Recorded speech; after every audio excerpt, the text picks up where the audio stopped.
की जो वीडियो है ये हमारे पास आईफोन 15 प्लस आया हुआ है। अगर आप इसकी फिजिकल कंडीशन देखो तो फोन वाटर डैमेज है।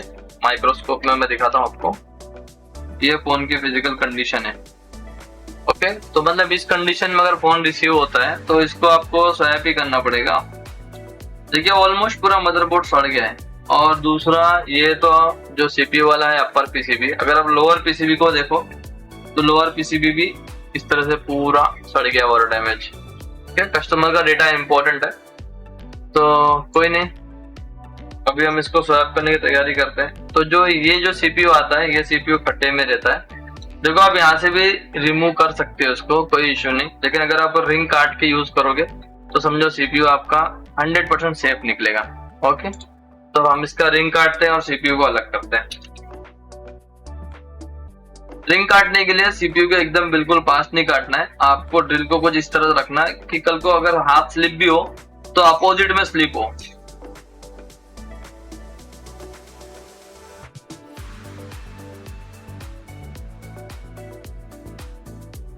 देखिए कल को अगर मेरा हाथ स्लिप भी होएगा तो मैं ज्यादा बाहर की तरफ ही रख रहा हूँ। देखिए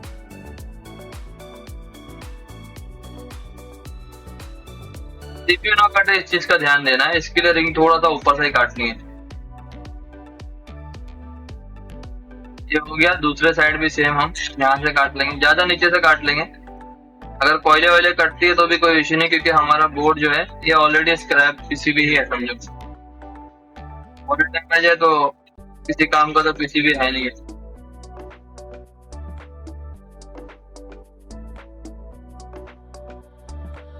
अभी आप देखिए कितना मिनट हुआ है मुझे, ऑलमोस्ट 10 मिनट के अंदर सीपीयू निकल के क्लीन करके रिवॉल्व भी हो जाएगा। ये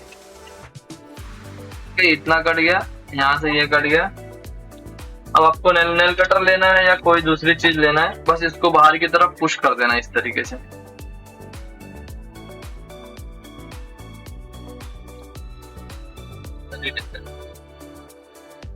या तो कोई पकड़ वगैरह कुछ समथिंग रहेगा तो उससे भी आप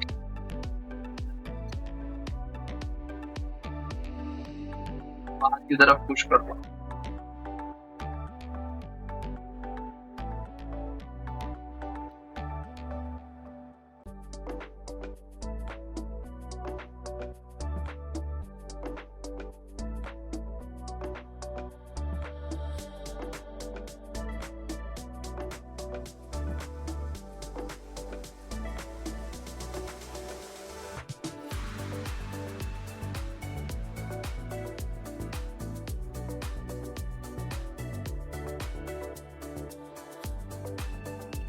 कट गया हमारा। इसको इंटरफेस को क्लीन कर लेंगे।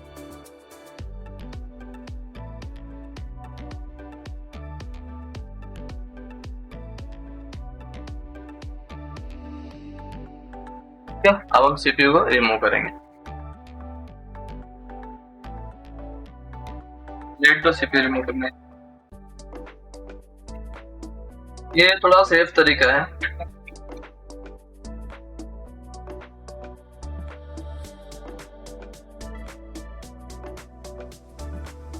कस्टमर का फोन है, डेटा बहुत इंपॉर्टेंट है। अभी फिलहाल जो गन यूज कर रहे हैं YCS की गन है और 450 का टेम्परेचर है। ओके,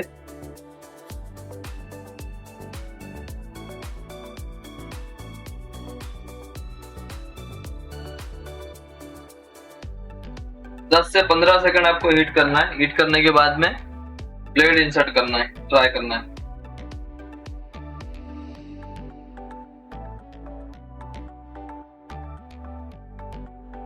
और जो हीट करना है वो सीपीयू के अंदर ही करना है।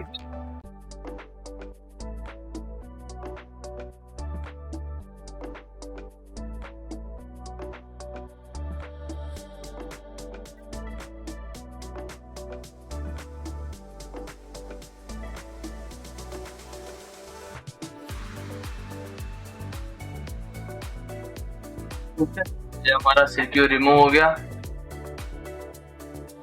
तो माइक्रोस्कोप में अभी देखते हैं हम हमारा सीपीयू का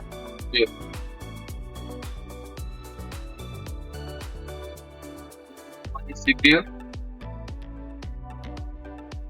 बार मैं आपको पूरा जूम करके दिखाता हूँ।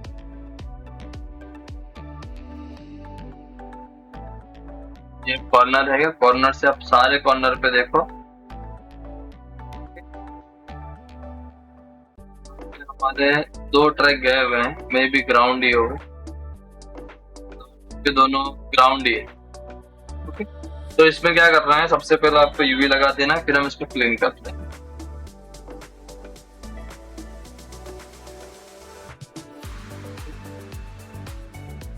वैसे ग्राउंड है, यूवी नहीं भी लगाएंगे तो भी चल जाएगा, लेकिन अगर यूवी मार देंगे तो और ज्यादा स्क्रैच नहीं होगा पत्थर। क्लीन करने से पहले यूवी लगानी है आपको।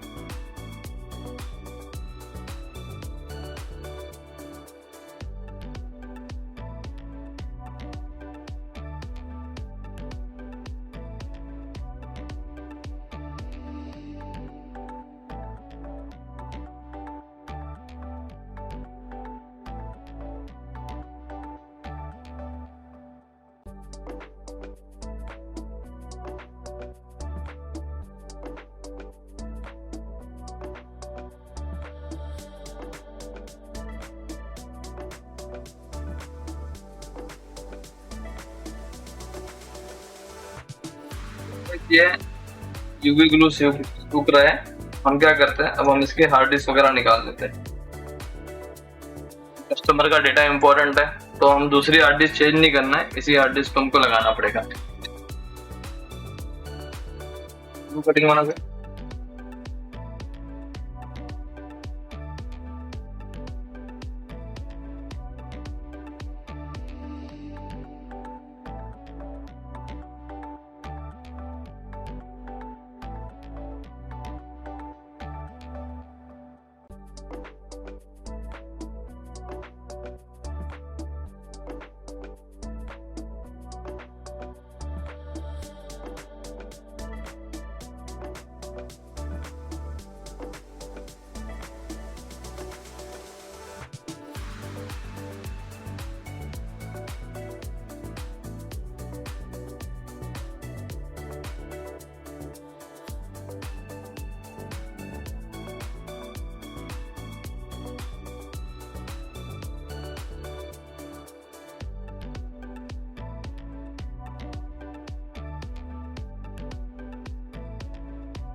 इसको हम एक बार क्लीन कर लेते हैं।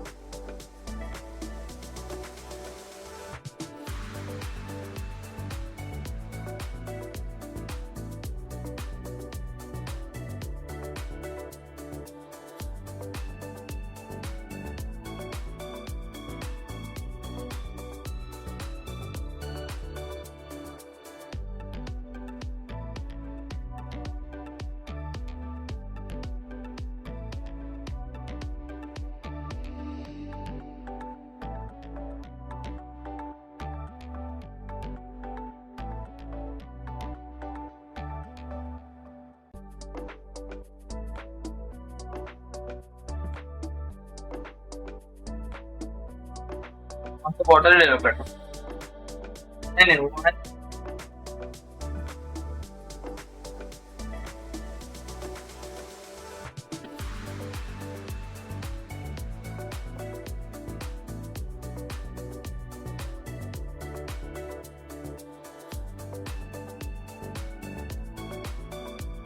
कुछ बॉल इसके बहुत सारे काले हैं, तो भी कोई इश्यू नहीं, रिबॉलिंग में सारे के सारे ओके हो जाएंगे। हार्ड डिस्क को हम अभी, जब तक यूवी लाइट सूख रही है, हम हार्ड डिस्क को भी अभी रिवॉल्व कर लेते हैं। इसको रिवॉल्व करने के लिए 183 यूज करना है।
हार्ड ड्राइव रिवॉल्व हो गई।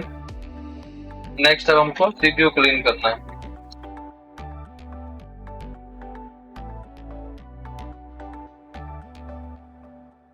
सीपीयू क्लीन करने के लिए जो सबसे पहला प्रोसीजर है, वैसे तो ग्लू वगैरह इसके अंदर है भी नहीं,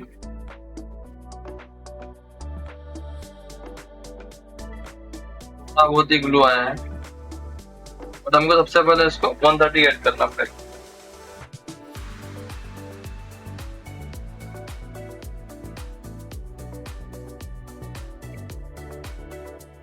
तो आया ही नहीं तो ग्लू क्लीन करने की जरूरत ही नहीं इतनी।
तो जीरो लेवल करने की जरूरत नहीं है, सीधा हम इस पे रिवॉल्व करेंगे।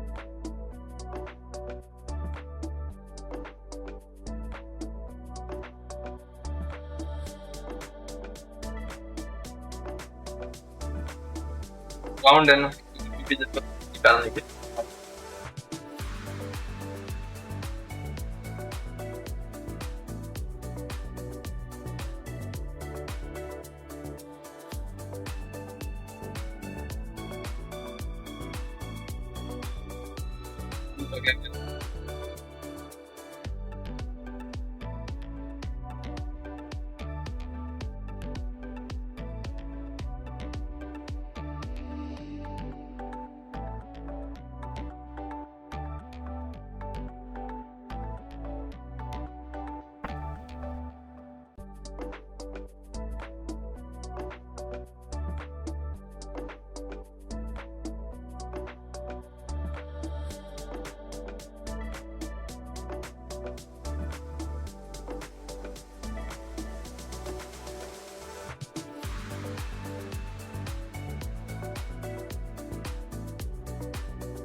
ये हमारा सीपीयू रिवॉल्व हो गया,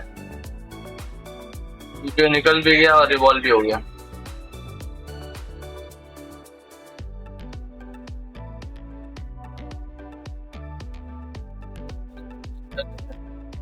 फ्लक्स की जरूरत फिलहाल अभी है नहीं हमको, जब हम सीपीयू को लगाएंगे तो फ्लक्स वहां पे यूज करेंगे।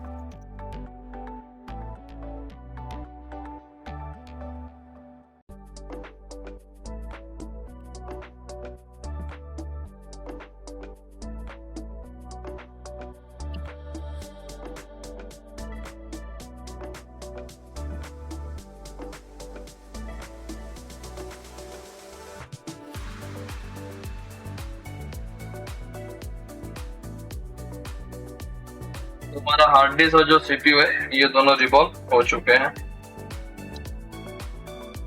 नेक्स्ट है ईपीरोम। ईपीरोम हम बाद में निकालेंगे, और इसकी एनएफसी आईसी इसके अंदर है, ये हम कट करके निकालेंगे।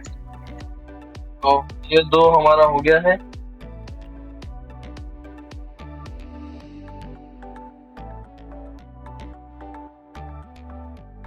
अब आगे है कि हम एक सीएनसी बोर्ड लेंगे और उसको हम सीपीयू को हम लगाएंगे।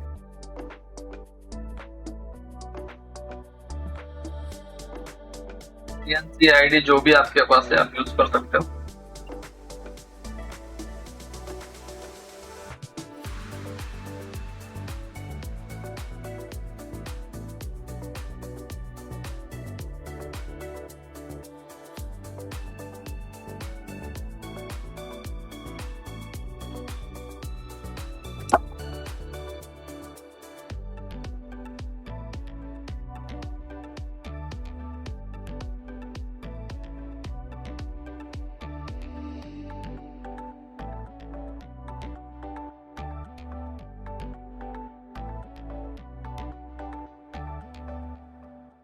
इन्हें कट करके निकालना थोड़ा सा सेफ मेथड होता है।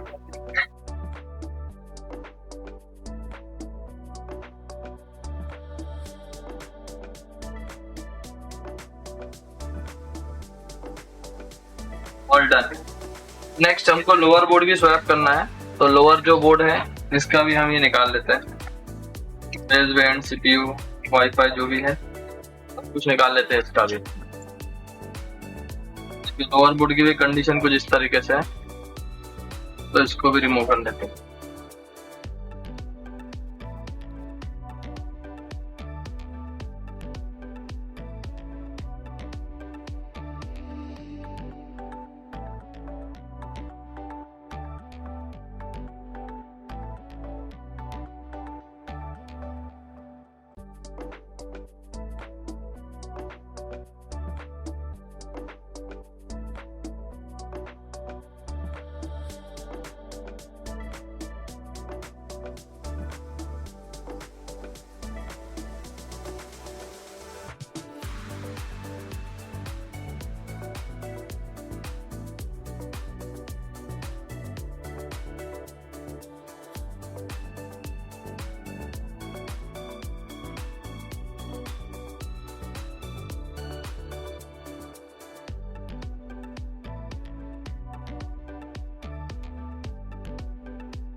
बैक साइड है उसको हम रिट्राइट बाद में कर लेंगे या रिमूव करके डाल देंगे। फिलहाल अभी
को रिवॉल्व करना है।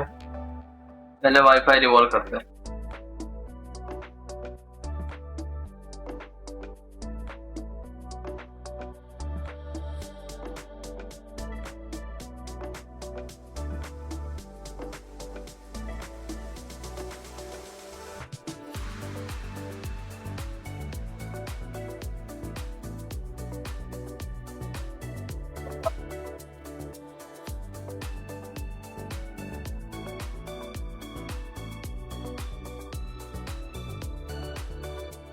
ठीक है।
और हमारा बेसमेंट सीपीयू।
ये हमारा बेसबैंड सीपीयू और वाईफाई जो लोअर बोर्ड में डालना है, ये दोनों भी हमारे रिवॉल्व हो गए। अभी फिलहाल हमारा हार्ड डिस्क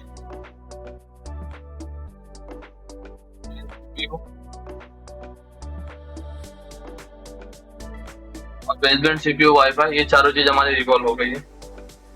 नेक्स्ट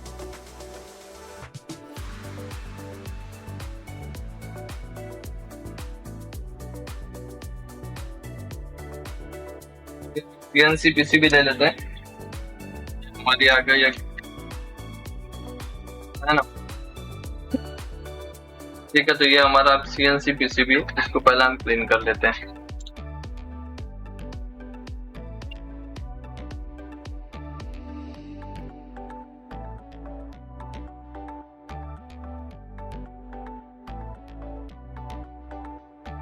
हो जाता है।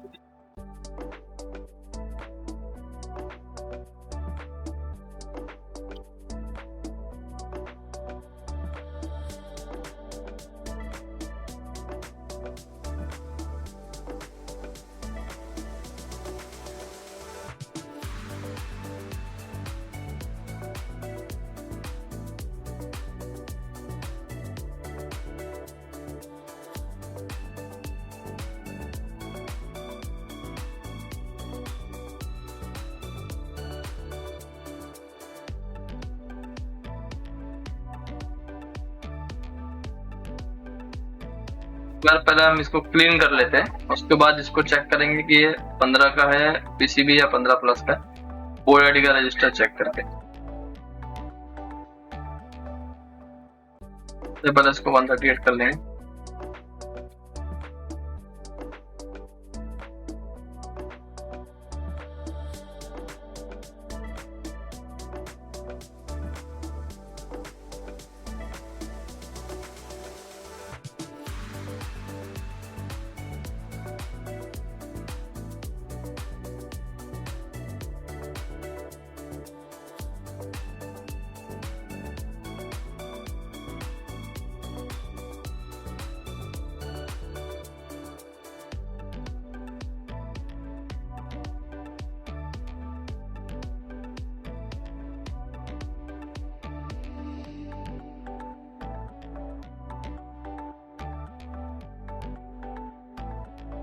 अच्छा भाई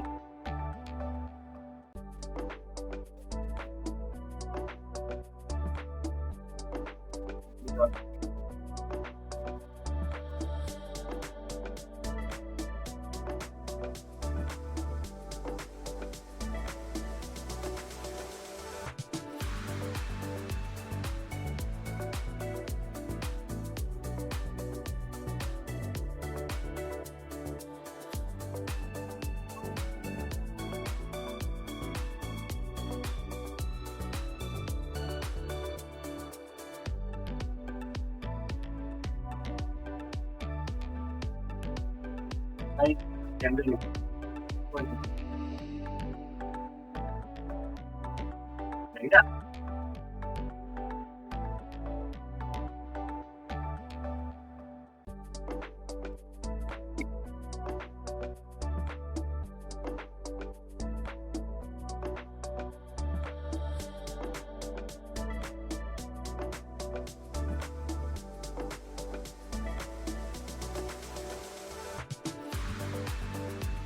अभी क्लीनिंग का प्रोसेस चल रहा है, तो वीडियो को मैं थोड़ी सी फास्ट कर देता हूँ, क्योंकि नॉर्मल क्लीनिंग तो आपको पता ही है कि क्लीनिंग कैसे होती है कैसे नहीं होती है। सबसे पहले जो मदरबोर्ड है उसको 138 पीपीडी अप्लाई करना है। पीपीडी अप्लाई करने के बाद में आपको डिशोल्डरिंग विक से उसको पीपीडी को हटा लेना है फिर से, और 11 नंबर या ग्लू क्लीनर कोई भी ब्लेड लेके आपको उसको ग्लू को क्लीन करना है। इसलिए वीडियो थोड़ी सी मैंने फास्ट कर दी है कि कोई नहीं, जो वीडियो का इम्पोर्टेंट पार्ट है वो मैं आपको एक्सप्लेन करते रहूँगा, और जो मुझे लगता है कि थोड़ा इम्पोर्टेंट नहीं है, मतलब क्लीनिंग वगैरह तो नॉर्मल सब बंदे करते ही हैं, जो एंड्रॉयड वाले करते हैं उनको भी पता है कि क्लीनिंग में क्या चीज़ें होती हैं, चाहे CPU की क्लीनिंग हो चाहे आपकी PCB की क्लीनिंग हो, दोनों क्लीनिंग में आपको ये पता है कि उनको 138 पहले अप्लाई करना पड़ता है। उसके बाद में आप यहाँ पर देखोगे तो जो अभी मैं रजिस्टर को क्लीन कर रहा हूँ, क्योंकि हम जो बोर्ड लिए हैं वो हमारा 15 का है और जिसमें हम स्वैप कर रहे हैं वो 15 प्लस है। तो इसके लिए हमको क्या करना पड़ेगा, जो बोर्ड आईडी का रजिस्टर रहता है ये रजिस्टर को हमको चेंज करना पड़ता है। तो ओल्ड बोर्ड से रजिस्टर निकाल के न्यू बोर्ड में मैं लगा दूँगा। अगर मान लीजिए आप ये रजिस्टर नहीं लगाते तो आपके साथ में क्या होगा, आपका फ़ोन DFU मोड में स्टक मिलेगा। ओके, तो जो हमारी PCB थी जिसमें हम स्वैप करने वाले थे, उसमें सबसे पहले हमने ओल्ड बोर्ड से रजिस्टर निकाल के रिमूव करके लगा दिया। नेक्स्ट अभी हम जो उसकी EEPROM है, EEPROM को रिमूव कर लेंगे और EEPROM भी चेंज कर लेंगे।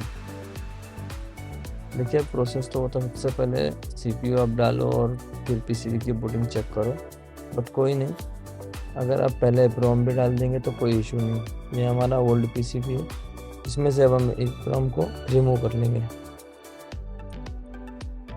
और जो न्यू PCB है हम इसमें EEPROM को लगा देंगे।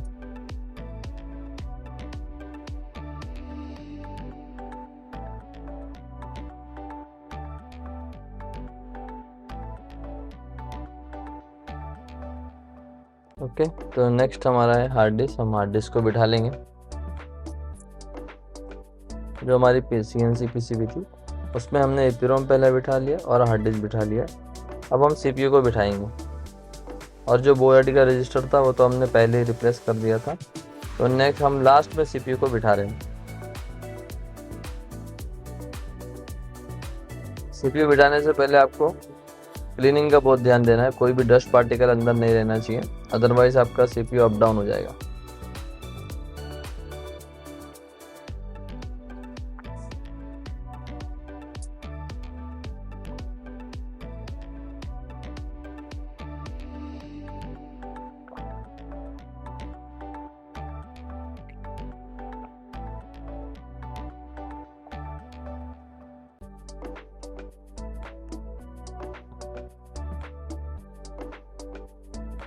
ये कचरा काफ़ी है इसके अंदर, बिना पूरा क्लीन किए हम इसको लगा नहीं सकते।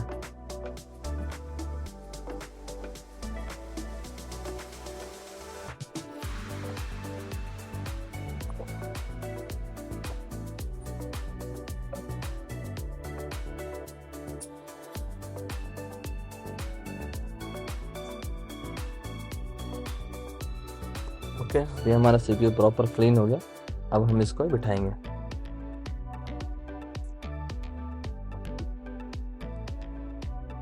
देखो जो बिठाने का टेम्परेचर है थोड़ा सा आपको कम रखना है, 350 के अराउंड रखना है। नहीं तो पीछे पावर ऐसी लगी हुई है वो आपकी लीक हो सकती है, तो आपका काम बढ़ जाएगा, फिर आपको उसको रिवॉल्व करना पड़ेगा।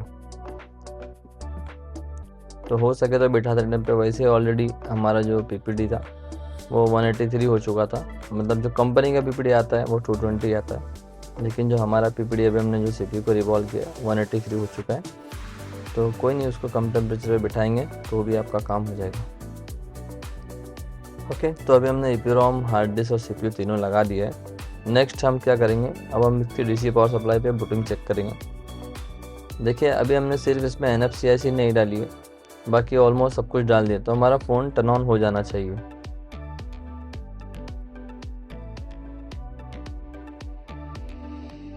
अच्छा, इसको जंपर देने की ज़रूरत नहीं है चालू करने के लिए। आप देखिए मैंने ग्राउंड को कहाँ से कनेक्ट किया हूँ, और जो पॉजिटिव है वो जो हमारी VDD की लाइन है, VDD के लाइन पे हम इसको कनेक्ट करेंगे। ग्राउंड को ग्राउंड कनेक्ट कर लिया, DC पावर सप्लाई आपके सामने है, और जो VDD की लाइन है उसको हम कनेक्ट करेंगे।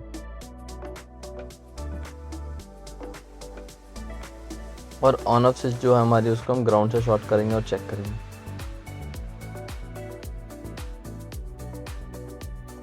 ओके, ये 15 की VDD कोने वाली VDD है, और ऑन ऑफ देखिए, ऑन ऑफ को जैसे कि मैंने टच किया, आप DC पे रीडिंग देखो तो हमारा फ़ोन टर्न ऑन होने लग गया। ओके, 300, 700, 800, 1700। ओके, मतलब फ़ोन हमारा टर्न ऑन हो चुका है। अब यही हम एक बार डिस्प्ले ला के चेक करेंगे।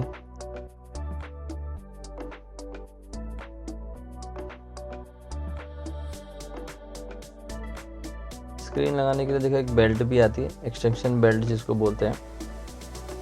अभी अगर मान लीजिए आप डिस्प्ले को बिठा के चेक करना है तो पॉसिबल नहीं होता है, स्ट्रिप वगैरह बेल्ट वगैरह कटने के चांसेस ज़्यादा रहते हैं। तो आप क्या करो, एक्सटेंशन बेल्ट आती है, आप एक्सटेंशन बेल्ट रख लो, और काफ़ी सस्ती आती है ये बेल्ट। तो ये बेल्ट अगर आप कनेक्ट करते हो तो आपका डिस्प्ले बाहर निकालने की ज़रूरत नहीं है, आप डायरेक्टली चेक कर सकते हो। फ़िलहाल तो भी हर एक मॉडल की अवेलेबल है।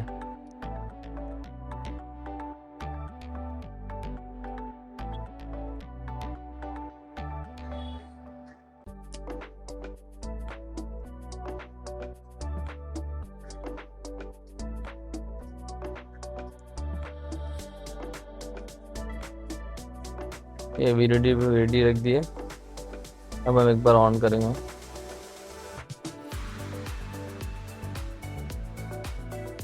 डिस्प्ले हमारी गलत लग गई है, इसके लिए फ़ोन शॉर्ट हुआ। ओके, बेल्ट को घुमा के लगाना है।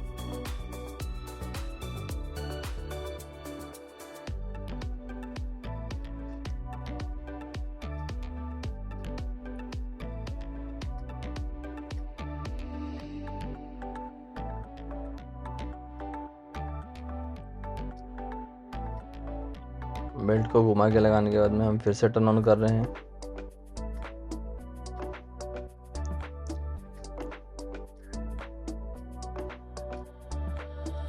ओके, अभी हमारी जो बूटिंग है नॉर्मल बूटिंग है।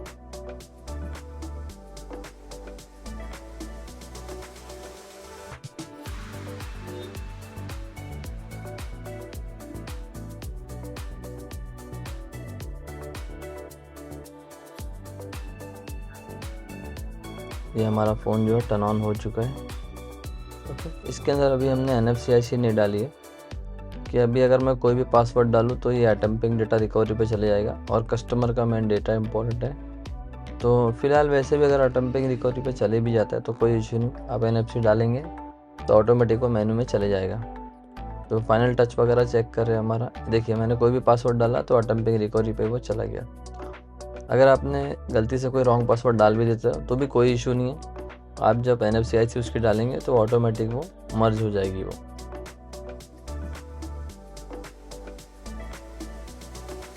ओके, तो फिलहाल हमारा फ़ोन तो चालू हो गया है।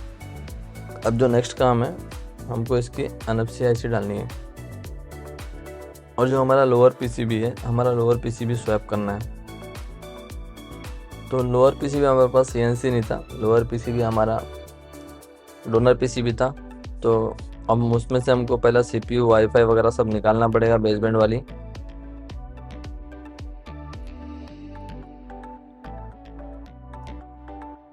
ठीक है, हमारा अपर PCB तो स्वैप हो चुका है। अभी नेक्स्ट हमारी जो बारी है वो हमारा लोअर PCB की है। तो ये हमारा डोनर PCB है, इसमें से हम वाईफाई और बेसबैंड CPU हम रिमूव कर लेंगे। तो यहाँ पर वीडियो में थोड़ी सी फास्ट कर देता हूँ क्योंकि ये तो नॉर्मल वर्क ही है ये।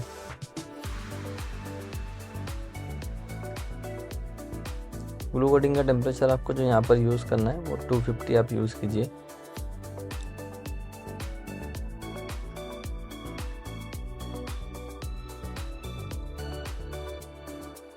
दोनों का ग्लू हम साथ में कट कर लेंगे, दोनों को निकाल लेंगे भी हम साथ में निकाल लेंगे। It means 1 by 1।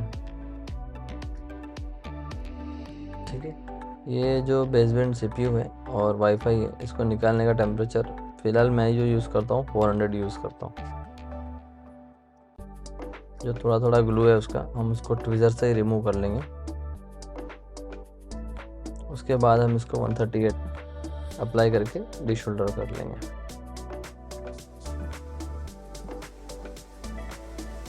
हम थोड़ा सा 138 इसमें अप्लाई करेंगे और डिशोल्डर कर लेंगे।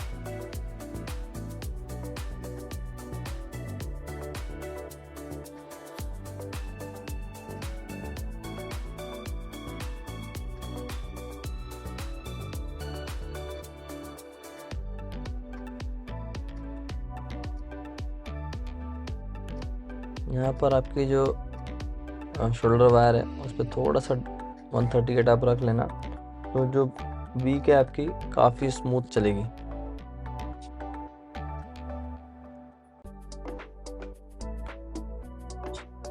ओके, तो यहाँ हमारा वाईफाई और बेसबैंड CPU क्लीन हो चुका है।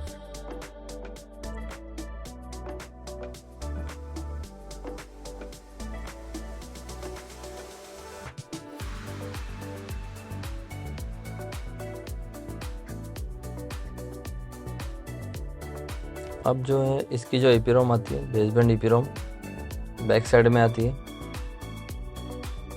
तो ये हमारा ओल्ड PCB है, ओल्ड PCB से हम लोकेशन देख लेंगे, EPROM की लोकेशन कहाँ पे, बेसबैंड EPROM की लोकेशन। और जो न्यू PCB है इसको हम सेल नहीं कट करेंगे तो भी हम ड्रिल मशीन से यहाँ पे हल्का सा छोटा सा होल बना लेंगे जिसमें से EEPROM को हम आसानी से रिमूव कर लेंगे।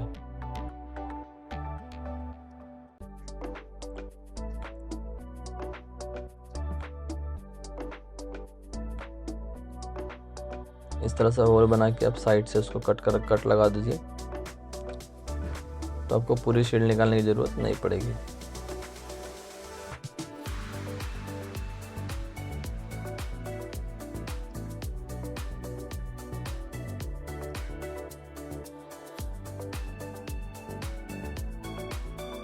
ओके, हमारी EEPROM शो हो गई है।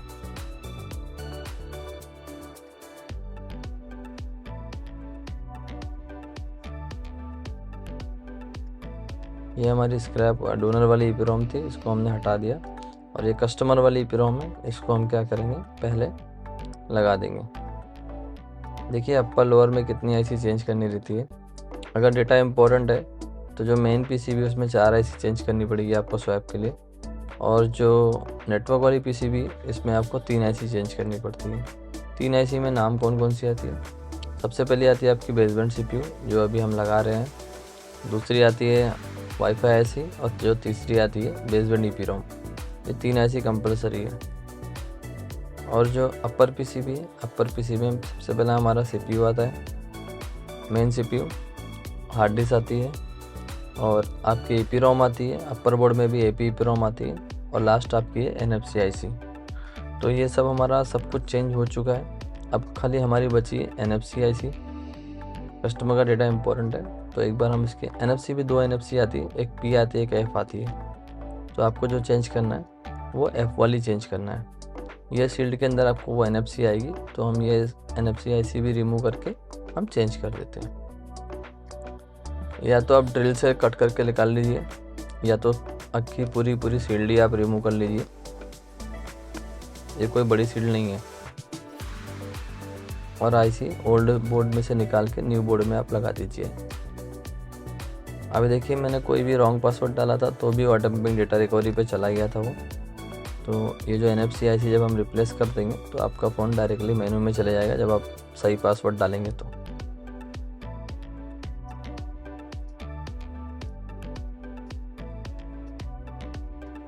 ओके, यहाँ पे थोड़ा सा बड़ा कट लगाना पड़ेगा अगर आपको कट लगा के रिमूव करना है, अदरवाइज आप सारी की सारी शील्ड रिमूव कर लो। देखिए मैंने कट लगाया, लेकिन NFC IC जो है वो थोड़ी सी आधी दिखी आधी नहीं दिखी। ये वाली NFC IC है, ये आपको रिप्लेस करना है। ठीक है, तो हम सब पूरी शील्ड निकाल के और NFC को रिप्लेस कर लेंगे। ठीक है, अभी मैं वीडियो स्किप करता हूँ यहाँ पर, क्योंकि बस ये NFC चेंज ही करना है, बाकी सारा काम तो हमारा हो गया है, फ़ोन वगैरह चालू हो गया है। तो जो नेक्स्ट प्रोसेस है हमारा NFC रिप्लेस करने के बाद में, ओके, ये है हमारा लेयर पे हम टेस्टिंग करेंगे। पासवर्ड वगैरह कस्टमर से लेंगे, कि फ़िलहाल तो कस्टमर ने पासवर्ड दिया नहीं है। एक बार हम दोनों PCB लगा के हम एक बार चेक करते हैं।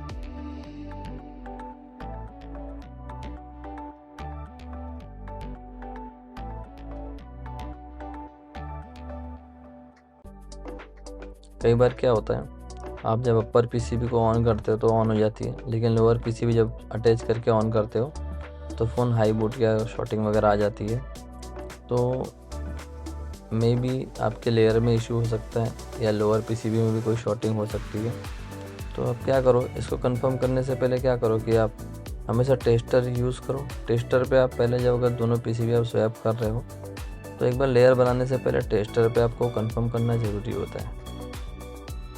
अगर टेस्टर पे सब कुछ ओके चल रहा है, इट मीन्स मॉडम आ रहा है, iMesh हो रहा है, स्टार एस पे वाईफाई वगैरह चल रहा है, ठीक है, तो इसका मतलब आप लेयर बनाते हो और उसके बाद में अगर कोई शॉर्टिंग वगैरह आती है तो आपको ये कंफर्म रहेगा कि टेस्टर पे जब सब कुछ मेरा चल रहा था, इसका मतलब ये है कि हमारे PCB में फॉल्ट नहीं है, हमारे लेयर बनाने में ही कोई इशू हुआ है। नहीं तो अगर आप टेस्टर पे चेक नहीं करोगे तो आप कंफ्यूज में रहोगे कि हमारा PCB में फॉल्ट है कि लेयर में फॉल्ट है, मतलब दोनों में आपकी कंफ्यूजन ही रहेगी। तो इससे अच्छा है कि लेयर बनाने से पहले आप हमेशा एक बार टेस्टर पे चेक कर लीजिए फ़ोन को। टेस्टर पे सारा कुछ ओके मिलता है तो आप लेयर बनाइए। तो पहले हम टेस्टर पर चेक करते हैं। ये हमारी कस्टमर की पीसीबी है जिसमें से हमने अपर और लोअर दोनों को स्वैप किया है।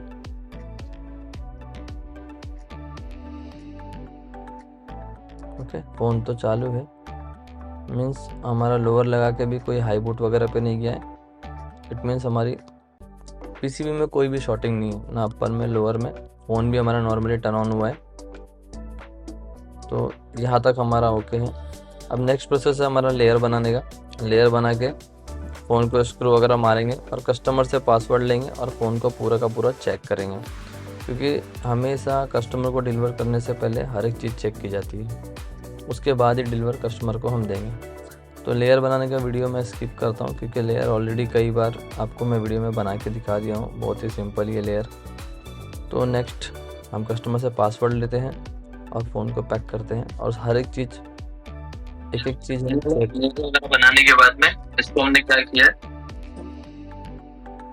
तो लेयर वगैरह हमने सब बना दिया है इसको और फ़ोन को पैक कर दिया। अब हम क्या करेंगे, कस्टमर से पासवर्ड ले लिया हमने, 2112 का फ़ोन का पासवर्ड है और हम सारी चीज़ें हम इसकी 1 बाय 1 चेक करेंगे। अब हम स्टार्ट करते हैं वॉल्यूम डाउन से। तो ये हमारा वॉल्यूम डाउन वर्क कर रहा है।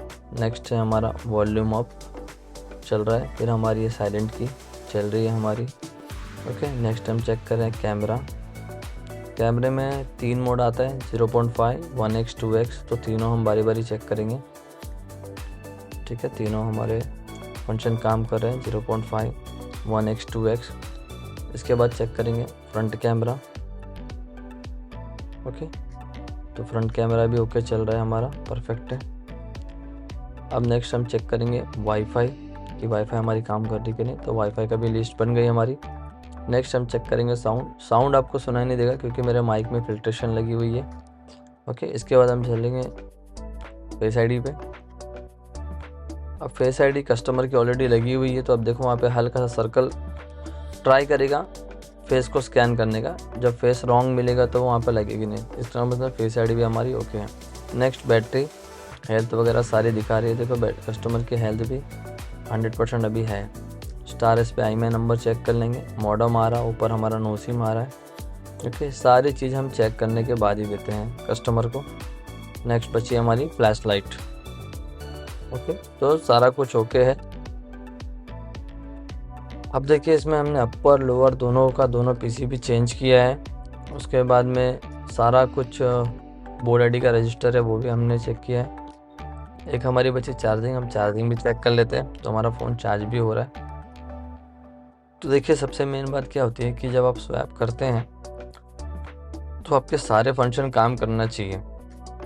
ऐसे नहीं कि एक फंक्शन काम कर रहा है एक फंक्शन नहीं काम कर रहा है। दूसरा, जो पीसीबी खड्डे में है, मीन्स जिनका जैसे कि iPhone 14 है, 15 है, इनकी पीसीबी लोअर बोर्ड में दी गई है। तो इनको अगर आप हैंडल करना है, इनको आपको रिमूव करना है, तो आप अगर कट करके यूज़ करें तो बहुत अच्छी बात है।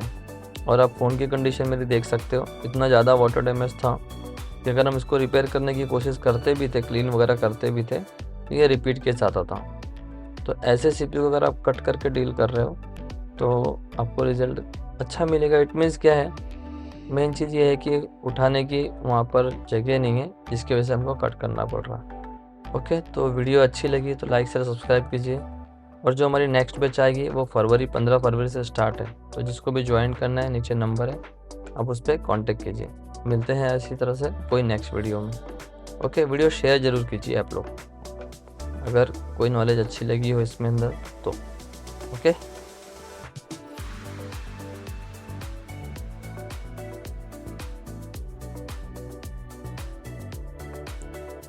चलिए स्टॉप करते हैं फिर हम।